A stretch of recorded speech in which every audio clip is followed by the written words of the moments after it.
Do you know who Rene Descartes is? No. I believe he's the one who said, "I think, therefore I am." I do not. Do you know who Rene Descartes is? And have you heard of the mind and body problem? Neither. To both. No. Dick. I've done a little bit of Rene Descartes. She's an existentialist, and I understand the mind-body problem is one where they're trying to find out if the mind exists as a separate entity from the body. At what point is consciousness versus biology kind of differences? So they're really just trying to define what the mind is, what the body is, and at what point is one or the other lost. I've gotten a fairly brief explanation as to who he is and what he's about. And, yeah, I know he's a French philosopher that kind of came up with this idea and problem of whether or not the soul is distant or not. What is your take on whether the mind is disconnected from the body? Many people seem to think that there is a difference between the mind being connected or not connected.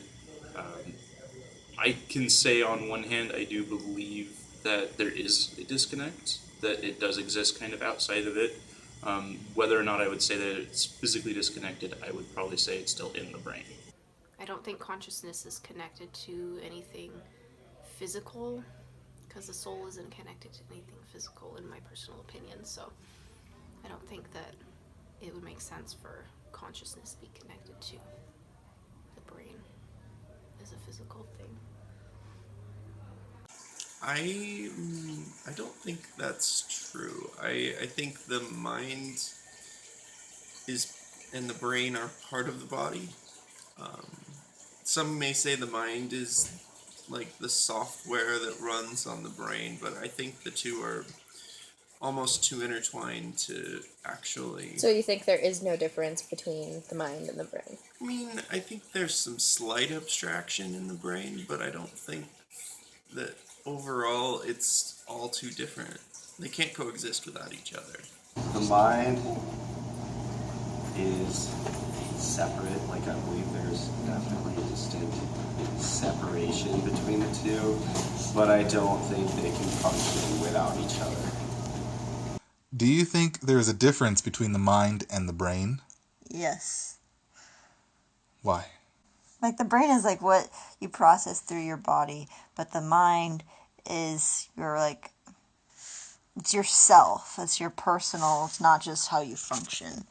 Your brain's more of just like your body just functions and your mind is who you are. The brain, I feel like it's used for our own thinking.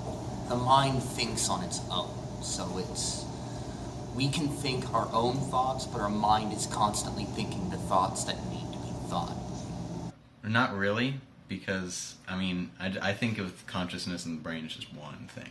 I think that the processes that go on consciously and subconsciously are a part of the brain's chemistry. The difference between the mind and the brain would be a psychological question. If you're going for the answer that they're probably looking for in that, the answer would be yes. The mind would be the person, the brain would be the data center for the body. The human mind would be the higher functioning, the above carnal desires, and the inner lizard being, as it's called. I think there is. I think they're the same entity. I think there's just two parts to it, and especially when you look at conscious thought versus the subconscious versus the actual brain chemistry. I don't think we can accurately prove where the mind is per se, but I do know that it resides in the brain. And with how people think and view and perceive themselves, I think there is something to be said for a mind aspect. Believe in souls? Yes. And if so, what do you think the soul is like? I do believe in souls, but I really don't know how to describe that. What do you think a soul is? To be honest, I really don't know. I'm lost right now. Yes. No. They're not Christian. Yes. I do. Soul is not connected to anything physical or anything that's earthly, I guess. It's more ethereal than earthly. I don't know. Because, you know in Harry Potter, where like, I know it sounds dumb. Harry Potter's fake. Shut up. No, but I think it has like a similarity. You know, like where they have the, what are they called? So you're saying Harry Potter is like real life? A Patronus? Yeah, a Patronus. I think that's like your soul. You're saying Death Eaters I think that your soul like are real. This person's saying Harry Potter is real life. Okay, let's talk to the real person. I don't believe in the idea of the soul. So I think it's just your consciousness that is the manifestation of the idea of soul. we're all like made differently, and I think that like the emotions that we feel deep down are connected somehow to like To your brain? shut up are like Yeah, the the makings of brain. our soul. I like the emotions you I don't know if that makes sense, but I would think it makes sense emotions to are me. connected to the Shut up. brain. Okay, next question. Because the brain has an emotional part of it. And all your emotions are based on your brain. So I would say, to say that you have a soul is to avoid the fact that part of the brain is an emotional part of the brain. So then you're just basically saying like, oh yeah, there's this fake part of the body that we've never seen ever. No, I think that's true. I think there's a part of our body that nobody actually knows about, and it's like somewhere inside of us that exists after. That makes we leave sense, this earth. because I think the soul is something that people with a lot of religious beliefs invented. So yeah, no, I don't think that we have a soul. I think that we have a soul, and he doesn't, and I think that I'm right. I think Ball's life. Because we don't know everything about the human body, so I think that we have a soul. That's true. And We it just makes sense to me. I would think that science is going to advance to a point Where we discover that we where have we souls. discover that we do or do not have souls. We do. And there will be reasons why what we consider souls, because people are kind of considering souls like why people have personality. I guess that's what a lot of people would say. But I think as science develops and increases in its developing, that we will discover that Okay, stop talking. there's I think parts of that- the body that affect our character and that are why we do things, and I think that's connected. I don't think it necessarily means we've got a soul. The soul is basically like, the soul is to your, I don't know. The soul, I don't know, whenever you're like, it's in my soul, you like go like this, like in your heart, but it's not your heart. So I don't know. I think it's like all squishy. So so there. I think that goes along the same lines as the mind. It's a separation of things that humans can't understand at this time. So we put a term, we give it a name, and we're able to quantify what exactly that is. Is there a soul per se? Each person is a different person, supposedly. We're all just reincarnations of previously existing people, which I can prove. But for philosophy class, I would say yes. There is definitely a soul. What it is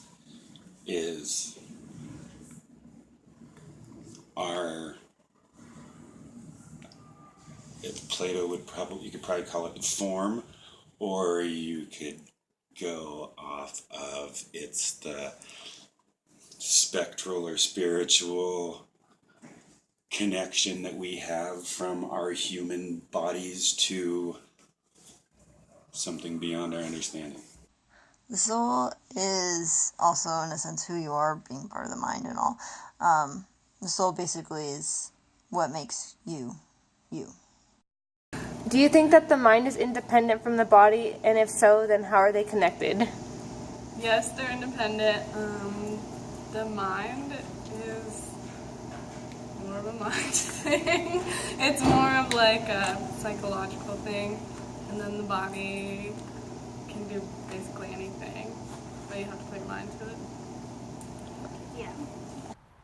Yes and no. Yes, because everything that goes on in the body is reacting to the mind, I guess, but the mind doesn't necessarily rely on the body to function, I guess, except for obvious functions like the heart and other organs.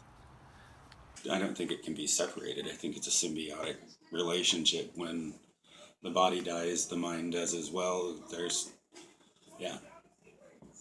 I feel like they are independent because your mind is more in depth of what you're actually thinking. Your body's basically the way you act everything out. And they're connected because the brain sources all your movement to your body. I think it's like I said, an abstraction in the brain. I feel like you cannot have a mind without the brain. I suppose you could be brain dead, so the brain would not be functioning. But other than that, they can't exist without each other. But I really think they're a single entity, two sides of the same coin. In your opinion, how much of your body could you lose before you stop feeling like yourself? Probably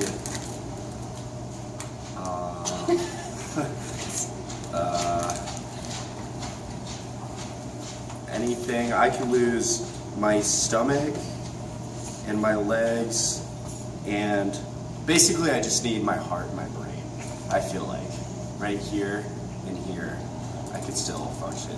The limbs are just extraneous. I think you can lose all of your body until you get to the point of death before you lose yourself. I would be able to lose my limbs, like if that makes sense. So your arms and your legs. Yes. And that's it? And my body. Torso? Just not I my, think just not my heart or my head. that's hard. I feel like if I lost my arms and my legs, I wouldn't feel. No. Yeah, but you can get fake arms and legs. And then you just be like, what? Once I lost my torso and I just cut off my legs right here. Once I lost my body. Shut up. I'd be fine. But once I'd be done. I'd say up to here, my heart area. Yeah, it's the heart and the head that matter. That's So what I I'm think saying. my rib cage. Head and the heart. Head and the heart. As a band. Alright, so I could lose my left arm, I could probably lose my legs, and like I said, I want to keep from here up, this whole area up, and I'd still have my identity. Okay. I don't think that the body has anything to do with feeling whole, because there's a lot of people who don't have all of the stuff that an average person would have. Like, might not have an arm, but there's still a whole person. It's not about how much of your physical self is there as much as it is about what's in here. I guess. If I lost my legs and my arms and everything and just had a torso and a head, my outlook on life would be way different. So in that sense, I would be a different person, but I would still be the same person. So how much of your body would you have to lose to get to that point? Enough to where I physically could not live anymore. When I think of it as being your body, and part of being the body is your soul. And so if you lose your body, you're losing your soul, and therefore you stop being yourself. And to kind of go back into it, when I feel like someone's losing of who they are, I feel it as more as like demons interfering in someone's life. It depends. I don't know. If I didn't have both my legs, I think I'd be sad. But I wouldn't feel incomplete though, because I could still do things. I don't know. It's a weird question. Until you die.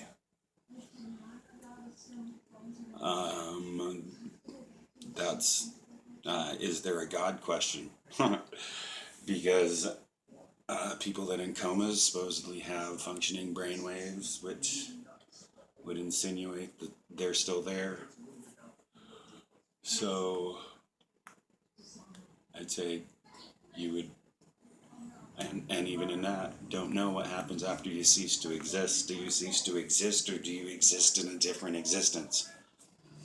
Dun dun dun dun dun dun dun.